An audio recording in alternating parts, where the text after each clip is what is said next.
그런데 이렇게 저렇게 해도 칼슘 먹기가 어려운 체질이다 하시는 분들은 어떻게 하시면 될까요? 저는 비타민 K2 추천을 드립니다. 특히 효과적으로 뼈의 응축 작용을 도와서 골다공증 치료와 예방에도 긍정적인 역할을 한다는 것이 많은 연구를 통해서 밝혀졌다고 하는데요. 비타민 K2는 혈액 내 칼슘 농도가 필요 이상 높아지면서 뼈 이외의 부위에 칼슘이 붙는 그 석회화 현상을 예방하는 데 도움을 주고, 칼슘이 뼈에 잘 도달할 수 있도록 돕는 안내자 역할을 한다고 합니다.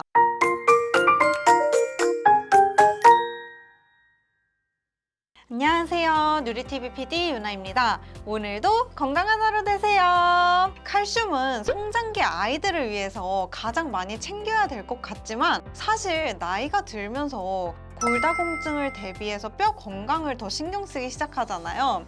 그렇기 때문에 칼슘제에 대한 관심이 더 높아지게 된다고 해요. 실제로 여성의 경우에는요, 50세 전후에 폐경기에 들어서면서 3년에서 5년 이내에 급속도로 골밀도 소실이 일어나기 시작한다고 하니까 굉장히 주의가 필요하다고 하거든요. 요즘은 젊은 나이에도 골다공증 위험이 증가하고 있는 추세라고 해서 젊은 분들도 칼슘제에 대한 관심이 굉장히 많은 편이에요. 그런데 이러한 골다공증은 평상시에 의심할 수 있는 특정한 증상도 거의 없는 편이고, 엑스레이 검사에서도 완전 초기에는 골밀도 저하를 확인하기가 좀 어려운 편이라고 해요. 그래서 중년기에 접어들게 되면 남녀 모두 골밀도 검사를 주기적으로 받는 게 좋다고 합니다. 골밀도 검사를 받았는데 골밀도가 낮아서 골다공증 위험이 있다고 진단을 받게 되면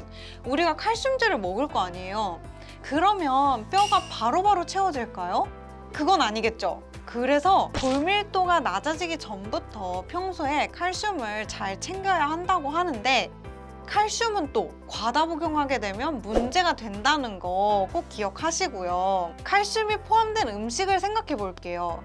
우유, 치즈, 요거트, 우리가 일상생활에서 쉽게 접할 수 있는 음식들이 굉장히 많아요. 하지만 이렇게 음식으로는 하루 권장량 섭취에는 조금 부족할 수가 있기 때문에 칼슘제 섭취를 권장하고 있기는 한데요. 건강한 성인 기준으로 칼슘은 하루 최대 2,500mg 이상을 벗어나지 않는 것이 좋다고 하고요. 최소 권장량은 20세 이상일 때 700mg, 그리고 50세 이상부터는 800mg 정도 된다고 합니다. 또 체내에 칼슘이 부족해지면 골다공증뿐만 아니라 고혈압, 심근경색, 불면증, 치매, 비만 등 심장과 뇌 기능 관련해서 장애가 생길 수 있다고 해요. 이렇게 이야기하고 있으니까 그래? 그러면 칼슘제 챙겨 먹으면 되지 하는 마음이 또 드는데요. 근데 건강한 성인들도 의외로 칼슘제 섭취에 어려움을 겪는 경우가 많이 있다고 해요. 칼슘제 성분의 특성상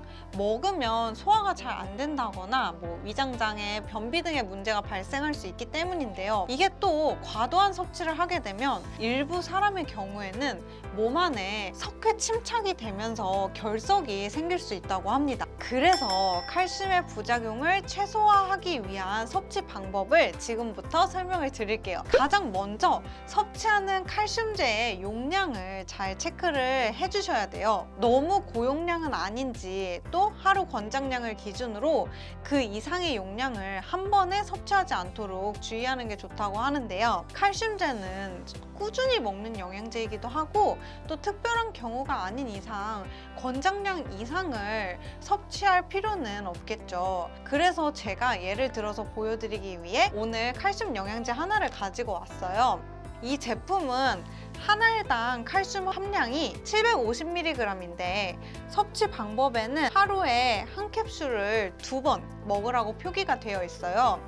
이런 경우엔 사실 1일 1회만 먹어도 권장량 섭취가 충분히 가능하겠죠. 또 칼슘의 원료를 가공할 때 200도씨 이하의 저온에서 가공한 것을 비소성 칼슘이라고 하는데요. 이 비소성 칼슘은 원료에 함유된 미네랄과 무기질 성분까지 섭취할 수 있고 또 소화 흡수력이 좋아서 위장장애 발생할 가능성이 적다고 하니까 이왕이면 비소성 칼슘제를 드시는 것도 좋은 방법이 될 수 있겠습니다. 여기에 더해서 칼슘의 흡수율을 높이고 뼈의 형성과 유지에 도움을 줄 수 있는 비타민 D와 마그네슘이 함께 있는 제품이라면 더욱 좋겠죠. 그런데 이렇게 저렇게 해도 칼슘 먹기가 어려운 체질이다 하시는 분들은 어떻게 하시면 될까요? 저는 비타민 K2 추천을 드립니다. 예전 영상을 보신 분들은 잘 아시겠지만 제가 칼슘을 먹으면 굉장히 힘들어 한다고 말씀을 드렸었잖아요. 그래서 저는 실제로 비타민 K2와 마그네슘, 비타민 D를 먹고 있어요. 이 비타민 K는요, 혈액 응고에 관여한다고 잘 알려져 있는데 심장과 뇌의 기능을 도우면서 뼈 손실을 막는 데도 중요한 역할을 한다고 해요. 특히 효과적으로 뼈의 응축 작용을 도와서 골다공증 치료와 예방에도 긍정적인 역할을 한다는 것이 많은 연구를 통해서 밝혀졌다고 하는데요. 비타민 K는요, 호르몬의 기능 조절을 통해서 생리전 증후군으로 인한 경련을 줄이고 또 생리통을 완화하는 역할을 한다고 합니다.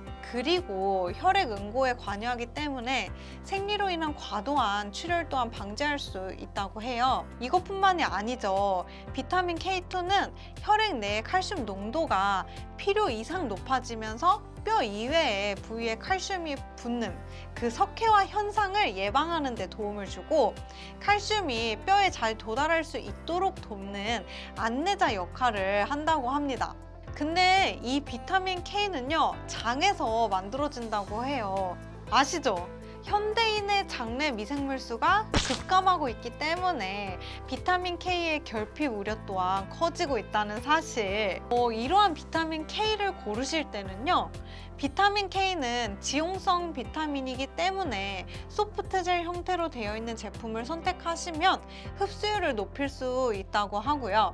또 비타민 D와 함께 섭취를 하면 그 시너지 효과가 커지면서 더 큰 도움이 될 수 있다고 합니다. 또 비타민 K는요, 비타민 B군처럼 종류가 살짝 나뉘어 있는 영양제이기도 해요. 비타민 K1이라고 해서 필로키논이라고 하는데 주로 식물에 존재하고 있고 혈액 응고라든지 지혈 작용을 한다고 해요. 그리고 오늘 제가 가지고 온 이 비타민 K2 메나키논은 세균성 발효식품에 많이 존재하거나 동물성 식품에 존재하는데 혈관이나 뼈를 만드는 조골세포 증진에 기여하기 때문에 뼈 골질 향상에 도움이 된다고 합니다. 또 이 비타민 K2는요, 또 나뉘어요.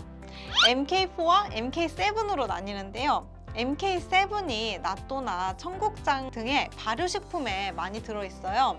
이 MK7이 흡수율이 더 높고 몸에 오래 남아서 생체 이용률이 훨씬 높기 때문에 비타민 K2를 고르실 때는요, 이 메나키논 7으로 표기되어 있는 제품을 선택하시는 것을 추천을 드립니다. 이렇게 뒤에 함량표 보시면은 메나키논 7이라고 표시가 되어 있어요. 비타민 K는 사실 필요 이상으로 섭취 시에는 몸에 쌓이지 않고 몸 밖으로 배출되기 때문에 부작용에 대한 특별한 사례가 별로 없는 영양제에 속하지만요, 그래도 항상 복용법을 잘 지켜서 드시면 좋겠습니다. 오늘 영상이 도움이 되셨다면 좋아요, 구독, 알람 설정 부탁드릴게요. 그러면 우리는 다음 영상에서 또 만나요. 바이바이.